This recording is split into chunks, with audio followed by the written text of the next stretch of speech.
So there's a serious argument to be made here that the collective trauma we all started to experience in 2020 is still happening now.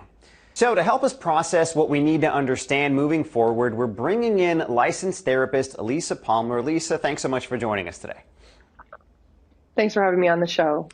So these distortions in our understanding of time, it seems like something a lot of us recognized, probably laughed about it, shrugged it off, saying, oh, that was weird, isn't that strange? But why should we not simply be shrugging it off? How did this signal serious mental health concerns? Well, the pandemic definitely had a traumatic effect on a lot of people, people who already had trauma to begin with. So it really caused a lot of problems. But when people experience a trauma, they often go through survival mechanisms, and one of those mechanisms is dissociation. And there's definitely different levels of dissociation that we experience. Some are common, like daydreaming, but as we have more extreme traumas, we go through different levels, such as compartmentalization, fragmentation, and on higher levels would be dissociative identity disorder. But trauma does do that, and we can lose time in the process of experiencing trauma. So if this is something a lot of us might recognize, I mean, I remember having these feelings, a little bit of confusion about the day and the time. Why exactly is it that women and trauma survivors were the most impacted? Well, I know that I experienced a loss of time. I wondered where 2 years went, because every day just looked the same.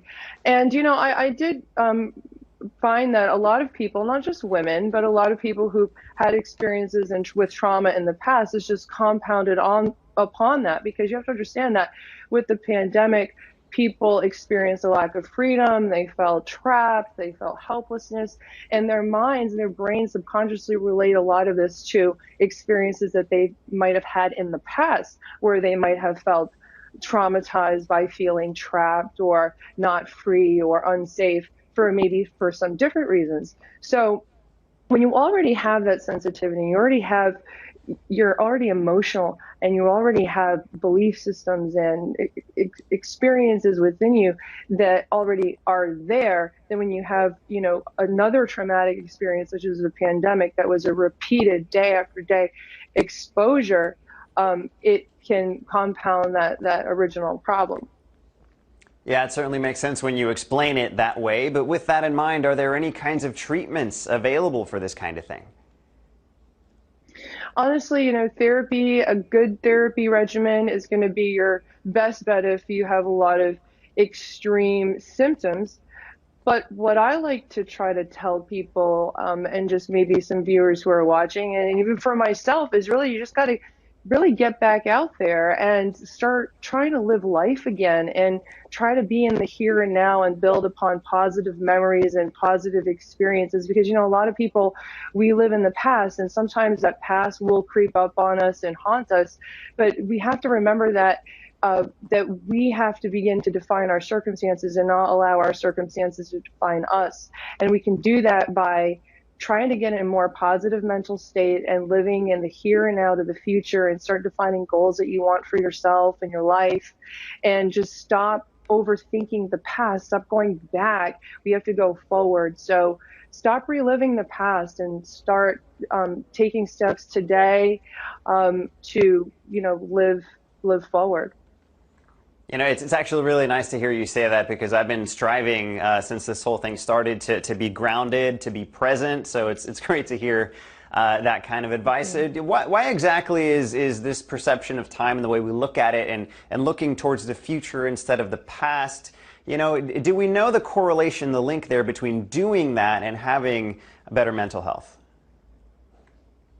I think that when we focus more on our being, time is a social construction. I mean, we judge a lot of ourselves based on time, but time is a social construction when you really think about it. And what we have to do is we have to go inward to our being, which is infinite and endless. And once we do that, we can, reach within ourselves a lot of what it is that we need to heal ourselves, self-love, being abundant, inner peace. It's all within us. And if we start measuring ourselves according to time, then we can start to feel like we've lost it, whether or not it is that we've gotten older and we felt like we lost time, or we went through a pandemic and we feel like, oh my gosh, we lost time, or I could have been, it could have done, could have, shoulda, woulda.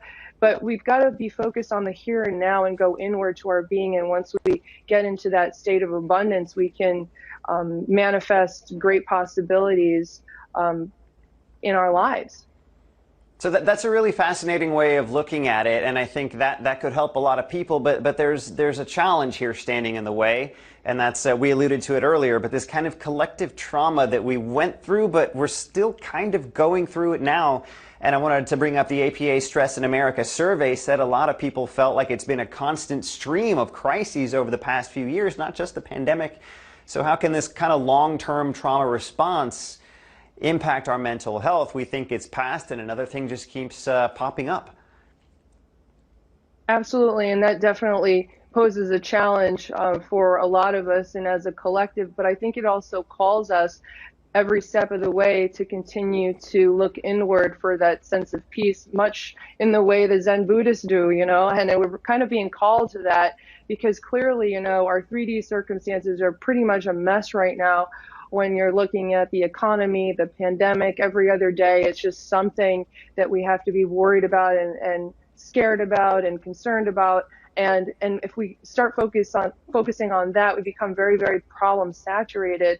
And I think all of this, if we're going to be positive about it, is actually aligning us to look within and bringing us back to that. And it goes back to, finding our inner peace and not over worrying, not overthinking, not looking too far in the future, too far in the past, so taking every day step by step and trying to be our best selves from within.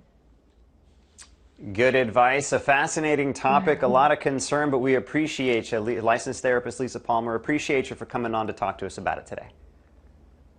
Thanks for having me on the show.